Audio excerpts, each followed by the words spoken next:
রাজনৈতিক দলগুলোর জন্য নির্বাচন কমিশনের খসড়া বিধিমালাকে স্বাগত জানিয়েছেন বিএনপির স্থায়ী কমিটির সদস্য সালাউদ্দিন আহমেদ। তবে অভিযোগের প্রেক্ষিতে তাৎক্ষণিকভাবে প্রার্থীতা বাতিলে যে ক্ষমতা দেওয়ার কথা বলা হয়েছে সে বিষয়ে আপত্তি রয়েছে তার। প্রচারণার ক্ষেত্রে মাইকের শব্দের মাত্রা ৬০ ডেসিবেলের বেশি না হওয়া এবং ডিজিটাল এবং সামাজিক যোগাযোগ মাধ্যম ব্যবহারে যেসব নিয়ন্ত্রণ আরোপের চিন্তা করা হচ্ছে তার বাস্তবায়ন কঠিন হবে বলে মনে করেন তিনি। নিয়ামুল আজিজ সাদেকের রিপোর্ট। জাতীয় নির্বাচনে প্রার্থীদের প্রচারণার অন্যতম মাধ্যম সাদা কালো পোস্টার। আগামী জাতীয় সংসদ নির্বাচনে সে বিধান বাতিলের প্রস্তাব করেছে নির্বাচন কমিশন।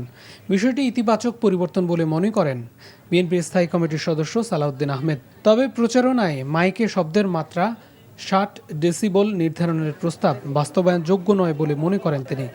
যদি সব রাজনৈতিক দল একমতে আসতে পারে সেই বিষয়টা পালন করা যাবে, কারণ পোস্টার লাগানোটা বিভিন্ন দিক থেকে পরিবেশের জন্য ক্ষতি, আর্থিক অপচয় এবং এগুলা নিয়ে অনেক রকমের সমস্যার সৃষ্টি হয় প্রার্থীদের মধ্যে, কর্মী সমর্থকদের মধ্যে।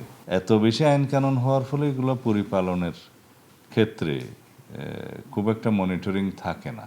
এই মাইকের ব্যবহারটাও অনেকটা সেরকম। সামাজিক যোগাযোগ মাধ্যমে নির্বাচনী প্রচারণার ক্ষেত্রে প্রার্থীকে নির্বাচন কমিশনে সংশ্লিষ্ট তথ্য জানানোর প্রস্তাব করা হয়েছে। এক্ষেত্রে প্রতিপক্ষের চরিত্র হনন নিয়ে কোনো প্রচারণা আচরণবিধি লঙ্ঘন হিসেবে বিবেচনা করার ক্ষমতা থাকবে। গণপ্রতিনিধিত্ব অধ্যাদেশে যেখানে প্রার্থিতা বাতিলের বিধান আছে সেখানে নতুন করে আচরণ বিধিমালায় তা যুক্ত করা এবং তাৎক্ষণিকভাবে প্রার্থিতা বাতিলের প্রস্তাবের কঠোর সমালোচনা করেন তিনি। প্রাক নির্বাচনী আচরণবিধি বা লঙ্ঘন বা অপরাধ সমূহের ক্ষেত্রে বলা আছে এখানে একটা ইনকোয়ারি কমিটি গঠন করবেন। ইনকোয়ারি কমিটির সুপারিশের ভিত্তিতে ওনারা নির্বাচন কমিশন ইচ্ছা করলে প্রার্থীর বিরুদ্ধে এবং দলের বিরুদ্ধে জরিমানা আরোপ করতে পারবেন এবং প্রয়োজনে গেজেট নোটিফিকেশনের মাধ্যমে প্রার্থিতা বাতিলের বিধান আছে। সুতরাং নতুন করে এই আইন এখানে সংযোজনের যে প্রস্তাব করা হয়েছে এটা প্রয়োজন নেই। সামাজিক যোগাযোগ মাধ্যমে প্রচারণা ও অর্থায়ন নিয়ে কমিশনের খসড়া বিধিমালায় অস্পষ্টতা আছে বলেও মনে করেন বিএনপির এই নেতা।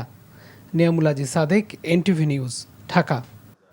বান্ডেল থাকলে প্রতি সেনমানিতে টাকা বাঁচবে। বিকাশ সেনমানি বান্ডেল কিনে জিতুন প্রতি লেনদেনে।